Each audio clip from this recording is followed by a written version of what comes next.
आपका, मैं हूं आपके साथ करिश्मा राय तंवर और बात करेंगे गुजरात चुनाव की। गुजरात चुनाव में लगातार रैलियों का दौर जारी है और इसी बीच तमाम राजनीतिक पार्टियां रैलियां करने गुजरात में पहुंच रही हैं। और इसी दौरान आपको बता दें बड़ी खबर कि गुजरात विधानसभा चुनाव की तैयारियां और तेज हो चुकी हैं। चुनावी मैदान में सभी दलों के दिग्गज नेता उतर चुके हैं और इसी कड़ी में गुजरात में सभी राजनीतिक दलों ने अपनी पूरी ताकत झोंक दी है। बीजेपी, कांग्रेस और आप नेताओं की ताबड़तोड़ रैलियां इस समय गुजरात में हो रही हैं और गुजरात विधानसभा चुनाव को लेकर सभी पार्टियां एक्टिव मोड में नजर आ रही हैं। और इसी कड़ी में आज प्रधानमंत्री मोदी भी गुजरात में रहेंगे और कई चुनावी रैलियों को संबोधित करेंगे। और इसके अलावा आपको बता दें कि कांग्रेस और आम आदमी पार्टी भी इस चुनाव प्रचार में जी तोड़कर दिखाई दे रही हैं। और बता दें कि सभी दिग्गज नेता रैलियों के दौरान एक दूसरे को घेरते हुए दिखाई दे रहे हैं।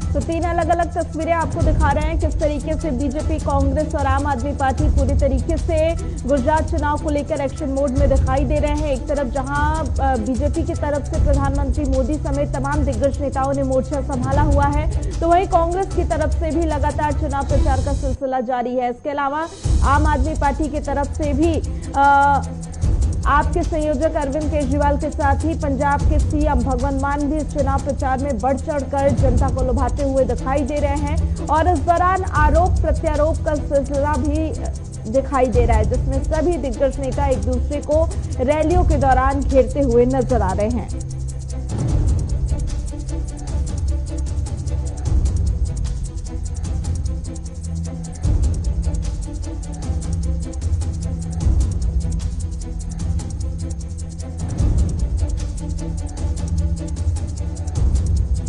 साथ ही साथ आपको ये भी बता दें कि भाजपा आज गुजरात विधानसभा चुनाव 2022 के लिए गांधीनगर में घोषणा पत्र उसने अपना जारी कर दिया है।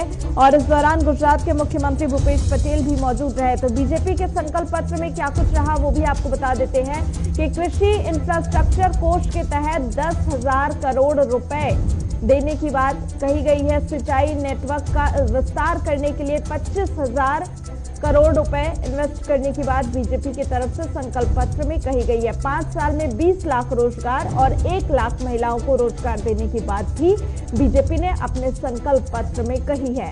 इसके अलावा छात्राओं को इलेक्ट्रिक स्कूटी देने का वादा भी किया गया है। तो ये तमाम वो अहम बातें हैं जो बीजेपी ने अपने संकल्प पत्र के द्वारा जनता के सामने रखी है। 1000 अतिरिक्त मोबाइल पशु चिकित्सा इकाइयां स्थापित करने की बात भी कही गई है।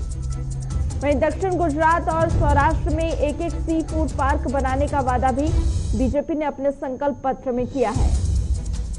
इसके अलावा भारत का पहला ब्लू इकोनॉमिक इंडस्ट्रियल कॉरिडोर बनाने की बात भी बीजेपी ने अपने संकल्प पत्र में की है। मछली पकड़ने से संबंधित बुनियादी ढांचे मजबूत करने का वादा भी संकल्प पत्र में शामिल है। इसके अलावा अगर कांग्रेस के जन घोषणा पत्र की बात करें तो नरेंद्र मोदी स्टेडियम का नाम बदलने का वादा किया गया है। कांग्रेस के घोषणा पत्र में 10 लाख सरकारी नौकरियां और किसानों की कर्ज माफी का वादा भी कांग्रेस ने अपने घोषणा पत्र में किया है। इसके अलावा हर महीने 300 यूनिट तक फ्री बिजली देने की बात भी कांग्रेस ने कही है। हर नागरिक को 10 लाख रुपए तक का मुफ्त इलाज देने की बात भी कांग्रेस ने अपने घोषणा पत्र में कही है। इसके अलावा सभी पुरानी पेंशन स्कीम की बहाली भी की जाएगी। तो ये तमाम वादे कांग्रेस की तरफ से किए गए हैं। स्कूली फीस में 25% कटौती करने और बेरोजगारी भत्ता में बढ़ोतरी करने की बात भी कांग्रेस ने अपने घोषणा पत्र में कही है। इसके अलावा बिल्किस बानो गैंगरेप केस के दोषियों को कड़ी से कड़ी सजा दिलाने का वादा भी कांग्रेस ने किया है।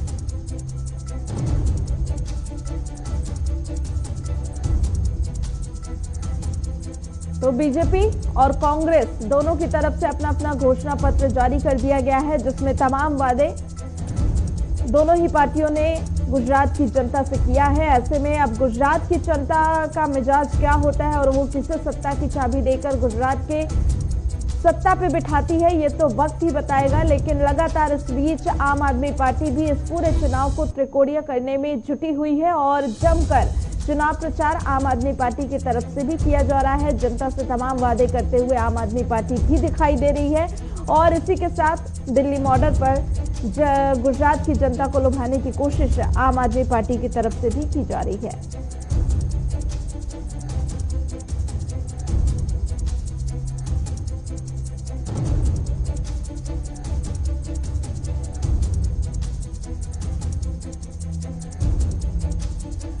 तो आपको बता दें कि राज्य में पहले चरण की वोटिंग 1 दिसंबर को होगी, जबकि दूसरे चरण की वोटिंग 5 दिसंबर को होगी, जबकि 8 दिसंबर को यानी कि हिमाचल प्रदेश के चुनाव नतीजों के साथ ही गुजरात चुनाव नतीजे भी सामने आएंगे।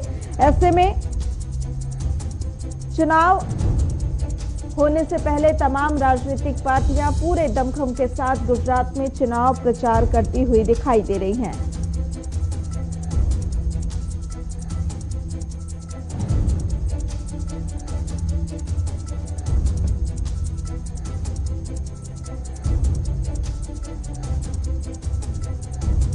और इसी पर चर्चा करने के लिए तमाम गेस्ट भी हमारे साथ बने हुए हैं और इस दौरान हमारे साथ doctor Ajay Tiwari political expert हैं बने हुए हैं, डॉक्टर अमित दुबे भी हमारे साथ आम आदमी पार्टी से बने हुए हैं, इसके अलावा कांग्रेस से हमारे साथ अभिषेक चौधरी जी बने हुए हैं। तो आप सभी का बहुत बहुत स्वागत है। सबसे पहले डॉक्टर अजय तिवारी जी, मैं आपके पास आऊंगी क्योंकि अब चुनाव में महज कुछ दिन बाकी हैं। ऐसे में तमाम जो राजनीतिक पार्टियां हैं पूरे दमखम के साथ चुनाव प्रचार करती हुई दिखाई दे रही हैं। बीजेपी की तरफ से प्रधानमंत्री मोदी ने खुद मोर्चा संभाला है, तो कांग्रेस भी लगातार कह रही है कि सीक्रेट तौर पर घर घर जाकर वो चुनाव प्रचार कर रही है, जबकि आम आदमी पार्टी भी पूरे इस चुनाव को त्रिकोणीय बनाने में लगी हुई है। ऐसे में अगर गुजरात की जनता के मिजाज की बात करें तो आपको क्या लगता है और किस तरफ गुजरात की जनता जाती हुई दिखाई दे रही है? करिश्मा जी, सबसे पहले तो मैं आप इस चैनल के माध्यम से कितनी बार अपील कर चुका हूं, जागरूकता अभियान के तहत बिल्कुल निश्चित तौर से मैं आज भी अपील करता हूं कि गुजरात की जनता अपने वोट, अपने मताधिकार का प्रयोग बड़े सोच विचार कर करे और बाहर निकल कर करे, अपने मताधिकार का प्रयोग जरूर करें, ताकि यह जो लालच देने वाले लोग हैं, आप देखिए करिश्मा जी, कांग्रेस, बीजेपी, आम आदमी पार्टी ने किसी ने भी ये मुद्दा नहीं उठाया कि मैं अगर जीतूंगा तो अच्छे व्यापारियों को सब्सिडी दूंगा, व्यापारियों को कुछ सुविधा दूंगा, बुनकरों को कोई सुविधा दूंगा, किसानों को जल की व्यवस्था दूंगा।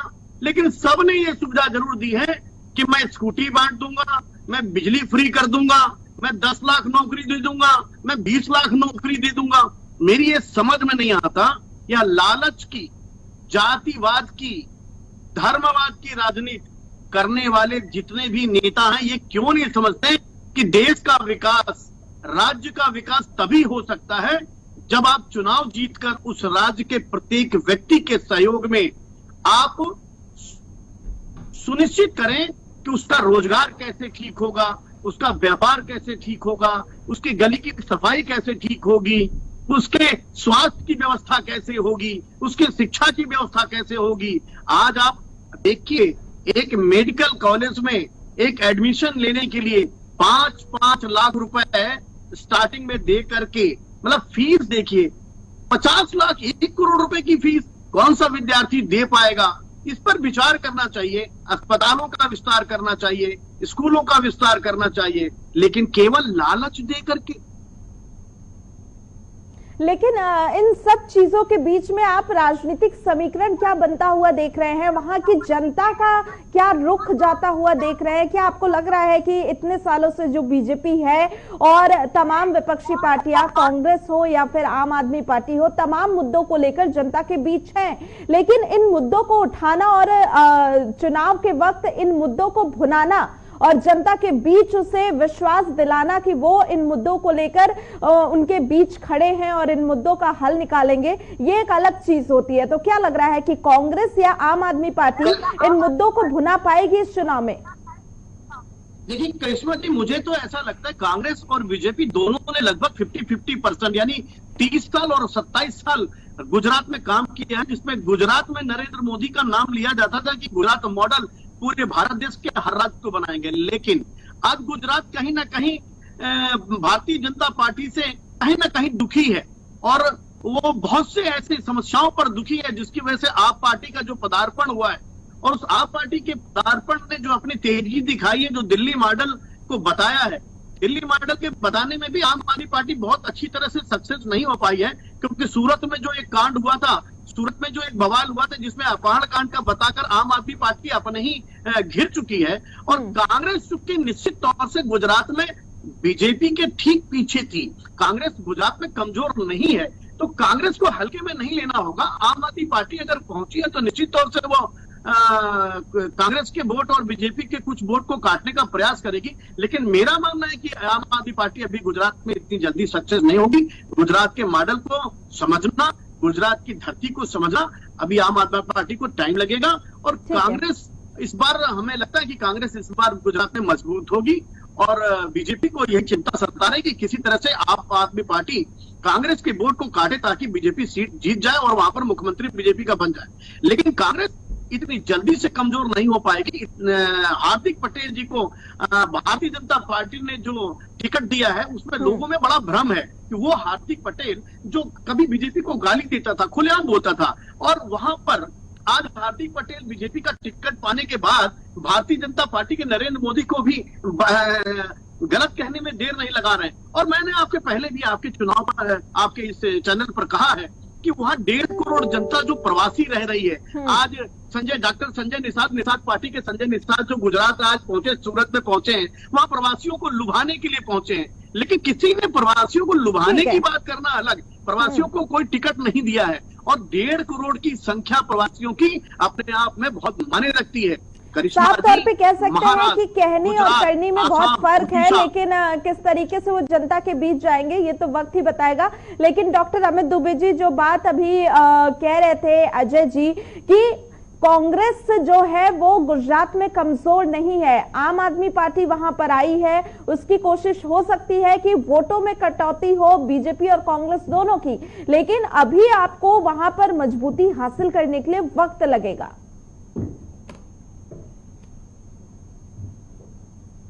आपके माध्यम से मैं बताना चाहता हूं बड़े भाई अजय तिवारी जी को कि आम आदमी पार्टी जिस तरह से वोट काट रही है कि बीजेपी जीत जाएगी, ये धारणा से आप बाहर आ गए। इसलिए बाहर आ जाए कि जमीन पर हम लोग लगातार काम कर रहे हैं। कांग्रेस एक्चुअल में बी टीम है भारतीय जनता पार्टी की। अगर कांग्रेस के लोग जीतते भी हैं तो भी बीजेपी में जाके विलय होते हैं, ये सत्य है।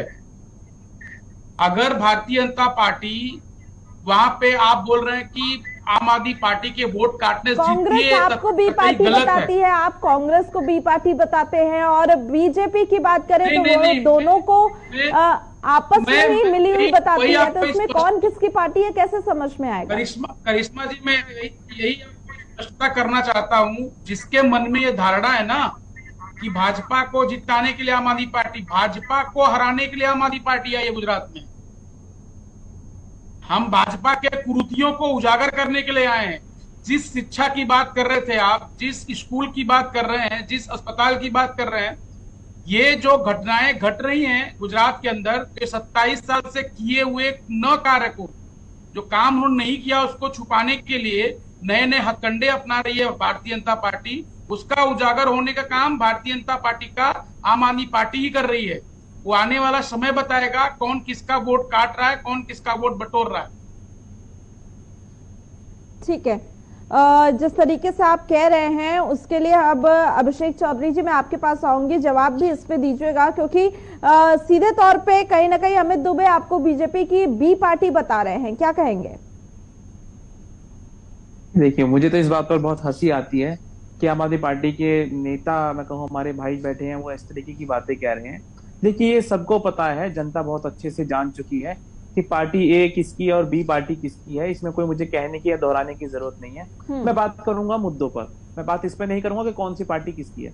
मैं बात मुद्दों पर करूंगा, उन मुद्दों पर जितने, जहां पे सबसे पहले भाजपा को मैं एक चीज कहता हूँ कि भाजपा पिछले लंबे समय से गुजरात में टिकी हुई है, और भाजपा ये कहती है कि हमने बहुत सारी चीजें गुजरात को मॉडल गुजरात बना के रख दिया। मैं कहता हूँ आज गुजरात की हालत आपने ऐसी खस्ता कर दी है कि जनता अब आपके बकाए में नहीं आने की, बिल्कुल नहीं आने की। अब करते हैं आम आदमी पार्टी की बात। मैंने कल ही देखा कि राघव चड्ढा जी प्रेस कॉन्फ्रेंस करके गुजरात में कुछ पॉइंट्स गिनवा रहे थे, उन्होंने वो बातें गिनवाई। मैं कहता हूँ आप गुजरात में बड़े बड़े वादे कर रहे हो, आपको दिल्ली में ये वादे पूरे करने में शर्म आती है क्या? आपने कहा कि हम 30 लाख रुपए का मुनाफा करेंगे गुजरातियों का, आपने कहा कि हम युवाओं के लिए करेंगे, आपने कहा हम बेरोजगारों के लिए करेंगे, आपने कहा हमने महिलाओं के लिए चीज करेंगे। अरे मैं कहता हूँ पहले दिल्ली में तो करके दिखाओ। दिल्ली में तो आपने बुरा हाल कर रखा है, दिल्ली में आपने घोटाले को बना के रख दिया दिल्ली में।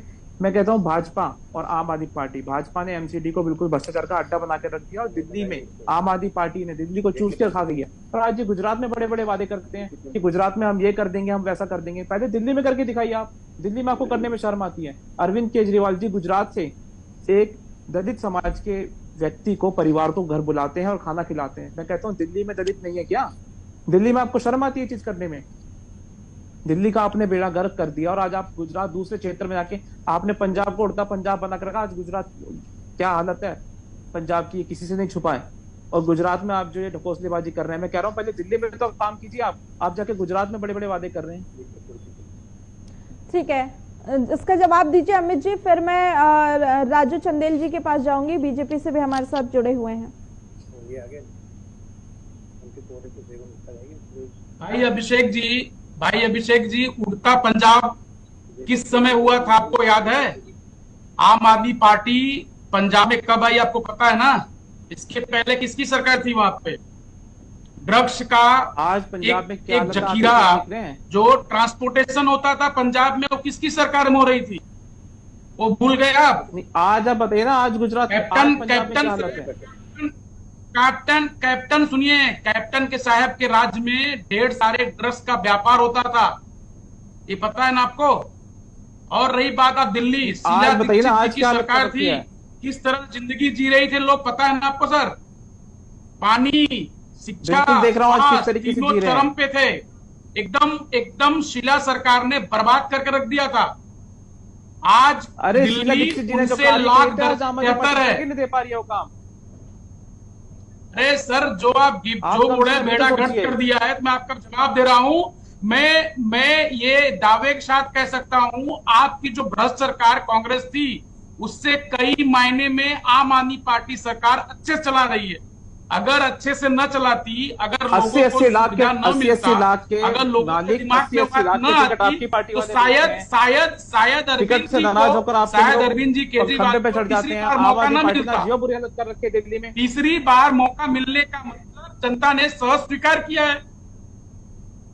ठीक है, राजू चंदेल जी भी हमारे साथ बने हुए हैं। राजू चंदेल जी, मैं आपके पास आऊंगी, क्योंकि जो गुजरात में चुनावी समीकरण बन रहा है उसमें सीधे तौर पे आम आदमी पार्टी की तरफ से अमित दुबे का कहना है कि कांग्रेस बीजेपी की ही बी पार्टी है। देखिए, आज इन लोगों के पास, ना आम आदमी के पास, ना कांग्रेस के पास कोई मुद्दा नहीं है।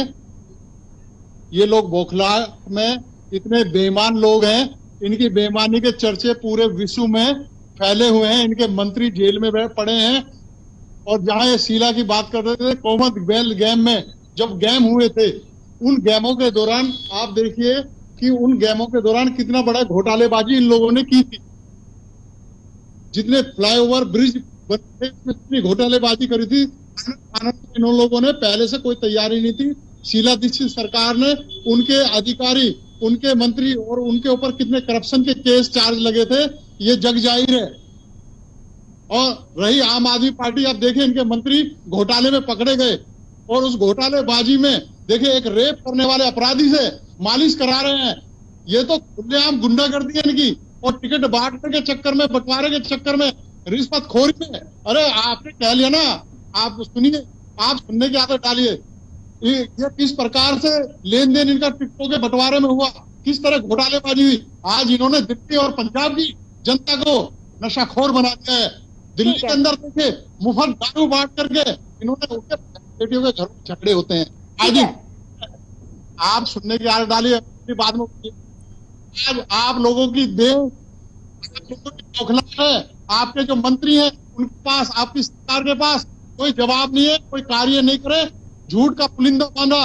जिस अपराधी ने वो जेल से गवर्नर साहब को लिख रहा है चिट्ठी कि किस प्रकार से उसके खाते से पैसे गए, फर्जी ऐड चलाए इन्होंने अमेरिका के अखबारों में, झूठ का पुलिंदा बांध रखा है। आज तक कोई धरातल पे काम नहीं हुआ। दिल्ली को गैस चैम्बर बनाकर छोड़ दिया राजू लोगों ने। चंदेल जी, राजू चंदेल जी, मैं आपको टोक रहा हूँ। राजू चंदेल जी, आपको मैं टोक रहा हूँ। सूरत गुजरात के अंदर, एक मिनट रुकिए, मैं पूरे आपके पास आ गुजरात रही के हूँ, अंदर फिर आपके आज सवाल। ड्रग्स का व्यापार अमित हो रहा दुबे, है। एक मिनट रुक जाइए आप। राजू चंदेल जी, आप अपनी अमित दुबे राजू जी, चंदेल एक जी, मैं मिनट आपको रुकिए आप। बताना चाहता हूँ, संभाली नहीं, आपसे पंजाब की और बना दिया जनता को।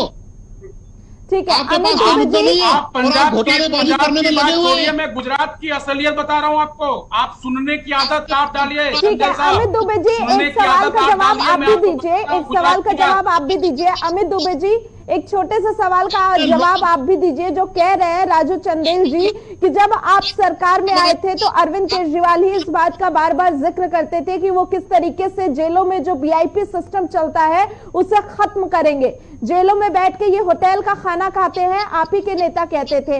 अब जो तस्वीरें आ रही हैं, जो वीडियो जेल से निकल के सामने आई है सत्येंद्र जैन की, उसे देख के आपको भी तो परेशानी हो रही होगी कि जिस चीज के आप खिलाफ थे वही जेल में होती हुई दिखाई दे रही है आपके मंत्री के साथ।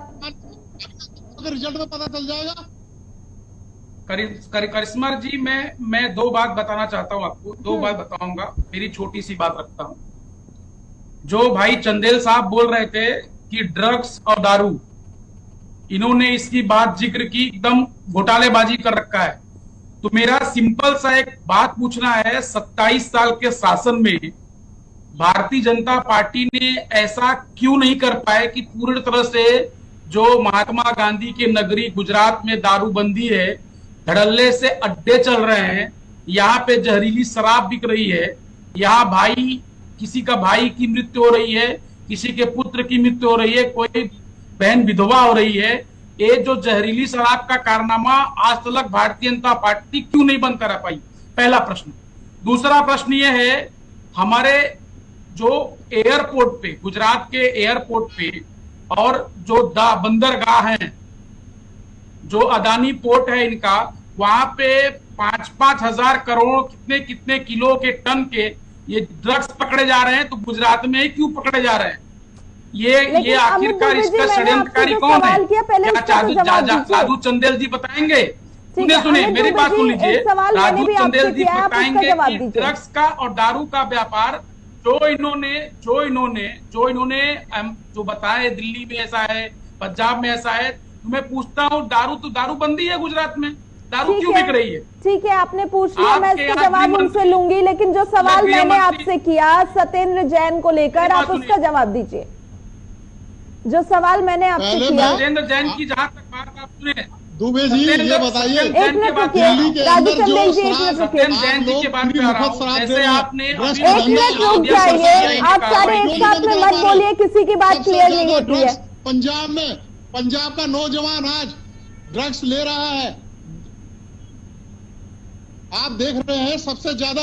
राजू चंदेल जी एक मिनट रुक जाइए, मैं कह रही हूँ आपके पास आ रही हूँ, वो कोई जवाब दे रहे हैं, आप लोग जवाब क्यों नहीं सुनते? बीच में बोलने से क्या हो जाता है? मैं एक एक करके सबको समय दे रही हूँ, सबके सवाल पूछ रही हूँ, एक एक करके अपने जवाब दीजिए। दुबे साहब जी बोले। जी, मैं सत्येंद्र जैन की टॉपिक पे आता हूँ। सत्येंद्र जैन जी की जो टॉपिक, जो इन्होंने एक प्रोपेगेंडा फैलाया हुआ है कि मसाज वाला आ रहा है, किसी को न्यूरोलॉजिकल प्रॉब्लम्स हो, अगर इसको कोई फिजियोथेरेपी कराता हो, अगर मेडिकल ट्रीटमेंट में फिजियोथेरेपी का एक बहुत बड़ा अहम रोल होता है। अगर सत्येंद्र जैन जी को कुछ बीमारियां हैं, अगर उस प्राविधान में रुक जाइए, एक मिनट रुक जाइए, आप बीच में क्यों बोल रहे हैं? ठीक है अमित दुबे जी। हाँ चंदेल साहब, आराम, आपकी बौखलाहट समझ सकता हूं, आप बौखलाए हुए हैं गुजरात में, आपकी सत्ता जा रही है, पागल हो गए हैं लोग यहाँ बीजेपी के नेता, तो सुनने की तरह धैर्य क्षमता बढ़ाइए। अच्छे लिसनर बनिए, मैं जो बता रहा हूँ समझने की कोशिश करिए। अब आप अपनी बात सत्येंद्र जैन जी को अगर किसी डॉक्टर ने, किसी न्यूरोलॉजिकल डॉक्टर ने उनको फिजियोथेरेपी का एक एडवाइस किया हुआ है, तो अगर एडवाइस किया है तो जेल में नहीं, ट्रीटमेंट पॉइंट ऑफ व्यू से अगर किसी को कहीं भी जाना हो तो उसमें पेट में भाजपा के और कांग्रेस के क्यों दुख रहा है, पहली चीज। तो ऐसे तो सबके अपने मेडिकल रीजन होते हैं, मेडिकल रीजन देके लोग जेल में मसाज कराते रहे तो आप सवाल नहीं उठाएंगे। अगर इसी जगह सत्येंद्र जैन की जगह कोई बीजेपी का या कांग्रेस का नेता होता तो क्या आप ऐसे चुप बैठते? आप नहीं कहते कि वहां पर उन्हें वीआईपी ट्रीटमेंट मिल रहा है? मैं उसका खुलासा कर रहा हूं। खाना आएगा तो सवाल तो उठेंगे। पॉइंट ऑफ व्यू से सुनिए, मैं बता रहा हूं जो अन्य पॉलिटिकल पार्टियां करती हैं, जैसे कि अभी पास्ट में बिहार के पूर्व मुख्यमंत्री लालू यादव जी को गंभीर बीमारी थी, तो पूरे लगभग 2-3 महीने तक वो हॉस्पिटलाइज रहते थे, या उनको डॉक्टर टीम जाके फैसिलिटी देती। हमने तो कभी उनको भी नहीं बोला। और शायद कांग्रेस के ऐसे कितने दिग्गज जेल में पड़े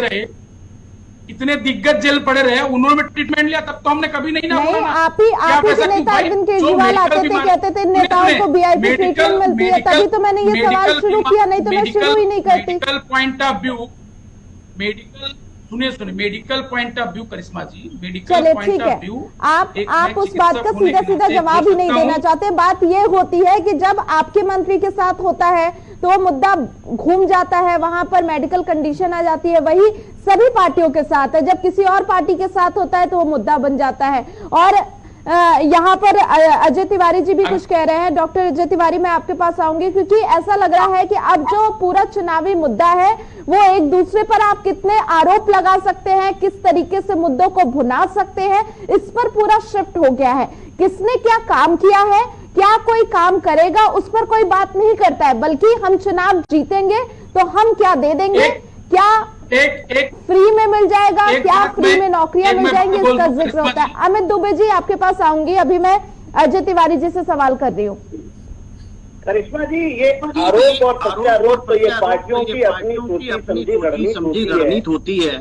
अरविंद केजरीवाल जब मुख्यमंत्री बने थे तो उन्होंने कहा था मैं गार्ड नहीं लूंगा, गाड़ी नहीं लूंगा, बंगला नहीं लूंगा, और भारतीय जनता पार्टी ने इसका बहुत पुरजोर विरोध किया था। कांग्रेस भी अपनी बातों को करती रही है और कांग्रेस ने भी विरोध किया था। देखिए, ये माने नहीं रखता। अभी जो हम आज चर्चा कर रहे हैं वो बीजेपी के संकल्प पत्र पर कर रहे हैं, कांग्रेस के संकल्प पत्र कर रहे हैं, आपके संकल्प पत्र पर कर रहे हैं, और समीकरण को जानना चाहते हैं कि गुजरात में किसकी सरकार बन सकती है। करिश्मा जी, गुजरात एक ऐसी जगह है जहां पर प्रधानमंत्री नरेंद्र मोदी, गृह मंत्री अमित शाह जी, लाल कृष्ण आडवाणी, इतने दिग्गज नेता वहां पर हैं। उसके बावजूद भी मुझे समझ में नहीं आ रहा है कि इतने दिग्गज नेता होने के बावजूद भी दूसरी जगह से सांसदों को बुलाकर वहां प्रचार कराना, इतने स्टार प्रचारक मतलब लगा दिए जाते हैं चुनाव में, इतनी नेतागिरी बढ़ा दी जाती है। लोगों को विकास के मुद्दे पर वोट मांगने की आदत कब पड़ेगी? आप पार्टी हो, कांग्रेस हो, बीजेपी हो, ये विकास के मुद्दे पर मांग करिए ना। चुनाव की तरह लड़ने का तरीका होना चाहिए। अब शराब से मर रहे हैं गुजरात में, शराब का केस चल रहा है दिल्ली में, और शराब के केस को ले आए पंजाब में। शराब से जनता को दूसरा मैटर है। चुनाव लड़ने का मतलब देश में उस राज्य में विकास होना चाहिए, उस राज्य के लोगों को संतुष्टि मिलनी चाहिए, उस राज्य में रोजगार मिलना चाहिए, उस राज्य में व्यापारी खुश होना चाहिए। तो इस पर मुद्दे पर चुनाव लड़ना चाहिए। हर पार्टी लालच का ढिढोरा पीट करके कोई यूनिट बिजली फ्री कर देगा, कोई स्कूटी बांट देगा। अब कांग्रेस भी ले आई है कि भैया मैं भी 300 यूनिट दे दूंगा। तो वो 300 यूनिट आप कहां से देते हो? मिडिल क्लास के लोगों को लेकर लोअर क्लास के लोगों को बांटने की आदत, ये आदत बिल्कुल ठीक नहीं है। इसको लोगों को समझना होगा। और करिश्मा जी, चुनाव में हर पार्टी को अब देश हित में, राज्य के विकास में काम करना होगा। अब आरोप प्रत्यारोप में अभी मनोज तिवारी ने एक बयान दे दिया है कि आप पार्टी के विधायक दिल्ली में पीटे गए, और फिर मनीष सिसोदिया जी ने कह दिया कि अरविंद केजरीवाल के खिलाफ मनोज तिवारी ने धमकी दे दिया तो मैं मुकदमा लिखा रहा हूं। इससे कोई चुनाव होता है क्या? चुनाव में अपनी पॉपुलरिटी को बढ़ाने का तरीका यह होना चाहिए कि विकास कौन कर रहा है, किस तरह कर रहा है। और मुझे ऐसा लगता है कि कांग्रेस और बीजेपी, आप पार्टी इस बार घमासान करने के मूड में पूरी तरह से गुजरात में लगी हुई है। और आने वाले 8 दिसंबर को ये हम लोग को पता लग जाएगा कि उसने कितना मेहनत किया है। आम आदमी पार्टी कितना भी दावा करे, अभी गुजरात में उतनी मजबूत नहीं है। कांग्रेस और बीजेपी में टक्कर है, ऐसा मेरा मानना है। बाकी आम हर पार्टी को अपनी विजय दिखती है और अपनी विजय दिखनी चाहिए। तो इस पर करिश्मा जी इनसे डिस्कस करिए कि भैया ये लोग फ्री की रेवड़ी है, जो फ्री की रेवड़ी का शब्द जो हम कह रहे हैं, दिस इज नॉट रेवड़ी। फ्री में लोग, लेकिन ठीक है, ये सवाल मेरा राजू चंदेल जी से भी होगा, क्योंकि बीजेपी पर भी बार बार आरोप लगता है कि बीजेपी के पास जो प्रधानमंत्री का चेहरा है उसके अलावा क्या कुछ और ऐसे मुद्दे नहीं है जिसे लेकर वो जनता के बीच जाए, चुनाव प्रचार में उसे लेकर उठाए और जनता से वोट मांगे। क्या सिर्फ प्रधानमंत्री के चेहरे को आगे रखकर ही बीजेपी हर चुनाव जीत सकती है? उसके अलावा क्या बीजेपी के पास कोई काम या मुद्दा नहीं है? देखिए, भारतीय जनता पार्टी ने पूरे देश भर में विकास किया है। विकास का मॉडल आज पूरे विश्व के अंदर, लेकिन वही तो आरोप राजू चंदेल जी बार बार आप पर लगता है कि अगर आपने इतने विकास किए, इतने कार्य किए, तो आप उनकी बात कीजिए। अभी देखिए, आपको इतना कॉन्फिडेंस होना चाहिए कि आप अपने मुख्यमंत्री चेहरे को आगे लेकर उस पर वोट मांग सके। प्रधानमंत्री के चेहरे को हर राज्य में, हर चुनाव में आगे करने की क्यों जरूरत पड़ती है? आदरणीय प्रधानमंत्री जी ने जब विकास किया है, अब ये थोड़ा ना, अब जैसे हमारे दुबे जी, इनके लेकिन इतने सालों से प्रधानमंत्री हैं, वो मुख्यमंत्री सालों पहले थे। फिजियोथेरेपी ने इनके मंत्री को कहा, उसके बाद भी तो आपके कई मुख्यमंत्री आए, उन्होंने क्या कार्य किया है? आप उन मुद्दों पर क्यों नहीं आते हैं? जब काम किया है, कार्य किया है, तो हम उन्हीं को तो आगे रखेंगे। आज पूरे विश्व जानता है देश कितना आत्मनिर्भर हो गया है। रक्षा के क्षेत्र में, कृषि के क्षेत्र में आज किसान आत्महत्या नहीं करता है, जो कांग्रेस के टाइम में आत्महत्या किया करता था किसान। आज किसान आत्मनिर्भर हो गया है, हमारी फौजें आत्मनिर्भर हो रही है। रक्षा के क्षेत्र में हम सबसे टॉप नंबर पे हैं। राजू चंदेल जी, वो उसके लिए प्रधानमंत्री को क्रेडिट दिया जाता है। यहाँ पर विधानसभा चुनाव है, हम एक राज्य की बात कर रहे हैं और मेरा सवाल आपसे सीधा सीधा यही है कि विधानसभा चुनाव में आप अपने मुख्यमंत्री चेहरे को आगे क्यों नहीं लाते हैं? विधानसभा चुनाव में राज्य में आपने क्या काम किया है या क्या करेंगे, उसकी बात क्यों नहीं करते हैं? भारतीय जनता पार्टी का शुरू से ही रहा है, कोई भी प्रधानमंत्री इनकी तरह, इनकी पार्टियों की तरह पैरासूट से नहीं आता। वो संगठन तय करता है, पहले से तय नहीं होता है। उसकी कार्यशैली, उसके जो सारी चीजों को नजर रखते हुए जो हाई कमान है उस पर डिसीजन लेता है। यहाँ प्रधानमंत्री, आपसे मैं जो सवाल कर रही हूँ, आप उस सवाल का जवाब नहीं दे रहे, बाकी सारी बातें आप कर रहे हैं। चलिए जाने दीजिए। आपसे मैंने जो सीधा सीधा सवाल किया है उसका आपने जवाब एक बारी भी नहीं दिया। लेकिन ठीक है, ये नेताओं में काबिलियत होती है कि किस तरीके से सवालों को घुमाना है, तो वो काबिलियत में आप में बखूबी है, उस बात को मैं समझ रही हूँ। लेकिन अभिषेक जी, मैं आपके पास भी आऊंगी। जो जिक्र कर रहे थे डॉक्टर अजय तिवारी कि ये फ्री की रेवड़ी का एक रिवाज सा हो गया है कि कोई भी चुनाव होता है उससे पहले ही चुनावी पार्टियां ऐलान कर देती है कि भाई हम चुनाव जीत के आएंगे तो क्या कुछ आपको दे देंगे। आपने क्या किया है या क्या काम करेंगे उस पर कोई बात नहीं होता है, फ्री में क्या क्या देंगे उसका मुद्दा बना रहता है और उसी पर चुनाव जीतने की कोशिश की जाती है। ये सभी पार्टियों का, और कांग्रेस भी इसमें इंक्लूड है। देखिए, सबसे पहले तो मैं जवाब देना चाहूंगा हमारे दुबे साहब जो बात कर रहे थे सत्येंद्र जैन जी के लिए। उस पे बात ये थी, देखिए अगर उनको मेडिकल इक्विपमेंट की जरूरत है तो उनको बिल्कुल उपचार मिलना चाहिए, मैं बिल्कुल इसके फेवर में हूँ। लेकिन जिस इंसान से आप थेरेपी ले रहे हैं, पहले आप जवाब दीजिए कि वो इंसान कौन है। अगला सवाल ये आता है कि जब कोई व्यक्ति अगर जेल के अंदर बंद है, जब आपके मुख्यमंत्री इस चीज का विरोध करते थे आने से पहले कि जेल में वीआईपी कल्चर नहीं चलेगा, तो उनका इतना स्वादिष्ट भोजन, उनको ड्राई फ्रूट, उनको बढ़िया बढ़िया खाना, लजीज खाना कहां से मिलता है। तीसरा सवाल मेरा कि आज फिर एक वीडियो नई सामने आई है कि सत्येंद्र जैन जी वहां बैठे हुए हैं, 3 लोग आते हैं और अजीत जी अब जेल के अंदर उनसे मिलने आते हैं जो पिछले कुछ समय पहले ही निलंबित हुए हैं। इन तीनों बात का जवाब आप मेरे सहयोगी सवाल का जवाब दे दें। अब मैं कहता हूं तिवारी जी की बात पर। देखिए, जब कोई भी सरकार जब जनता के बीच में आती है तो वो मैं उन्हें कहूंगा फ्री की रेवड़ी नहीं, वो वादे कुछ दिए जाते हैं जिन पर मैं कहता हूं अगर बखूबी हो तो आप बिल्कुल दीजिए। जैसे अगर कहीं बेरोजगारी की बात है तो आप बिल्कुल कहिए कि 10 लाख युवाओं को हम रोजगार देंगे, जिसमें कांग्रेस ने ये चीज कही है कि जितने भी खाली पद हैं हम उनको बिल्कुल भरेंगे। अगर स्वास्थ्य सेवाओं की बात है तो आप उनको बिल्कुल कीजिए कि हम उनको पूरी चीजों की आपूर्ति करेंगे, चाहे वो किसी भी राज्य की बात हो। तो इसमें मैं कहूंगा फ्री की रेवड़ी को ये ना कहें। अब आप कहते हैं कि आम आदमी पार्टी ने कहा कि हम 30,000 रुपए प्रति गुजराती परिवार को देंगे।